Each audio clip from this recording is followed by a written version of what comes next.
Is there anyone you can emerge from that with credit or not? Not particularly, no. I think it was one of them evenings where we just had too many players under par, and no matter what you try, it was just not good enough. I think we were totally under par, nearly every player, and we tried to change it. We tried to freshen the strikers up. We did what we could, but it was just a bad evening. Do you know sort of why it comes from or where it comes from?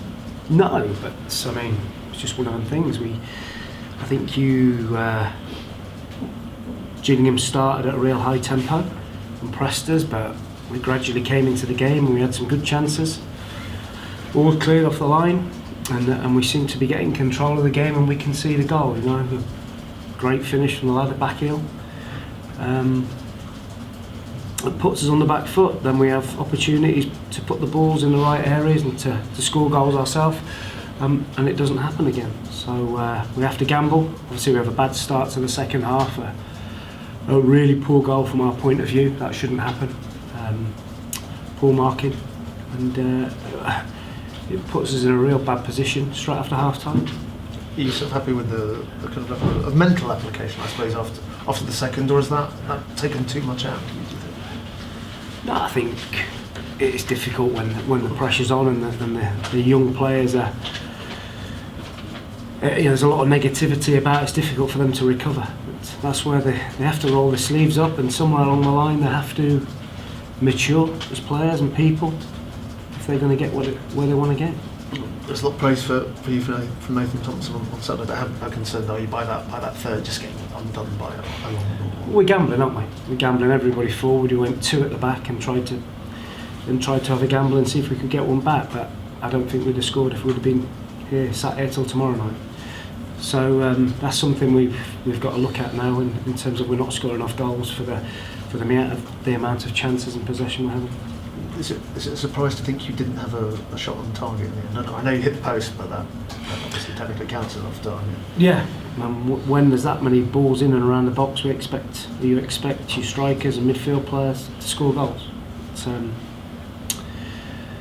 That's something that we've got to look at and see what we do on Saturday, because things can't stay the same for Saturday after that performance.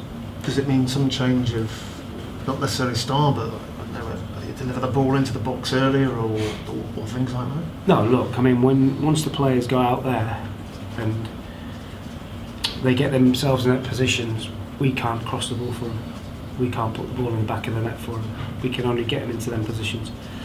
And that's where the mental strength comes in, and they've got to make sure that they're good enough and tough enough under pressure to side foot the ball into the net, to miss somebody out on the line, to deliver the ball into a good area. We can't do that before them. They've got to do that themselves. What's the dressing room like after this? Is it quite quiet, or are players pointing fingers at you? No. Very, very, very quiet, and it's up to me to pick them up.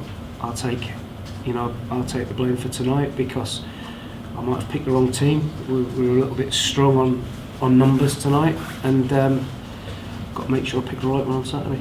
Would you rather they were pointing fingers at each other a bit? Not particularly. I don't think that kind of group that's going to help. I think they know that there was too many, or nearly all of them below par. And if you have 4 or 5 under par, you can't win the game. Have the recent results started to dig at their confidence, if not necessarily the performances?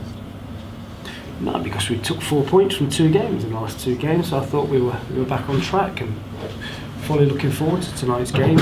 And it just never happened for us. Like I said, after a period of 20 minutes where we looked as though we were going to take control of the game, it never happened. After Branco came off and went straight down the tunnel, he picked up an injury, or? I don't know. I haven't spoke to the physio. But it wasn't taking him off for the fear of his injury, it was a tactical change? No, like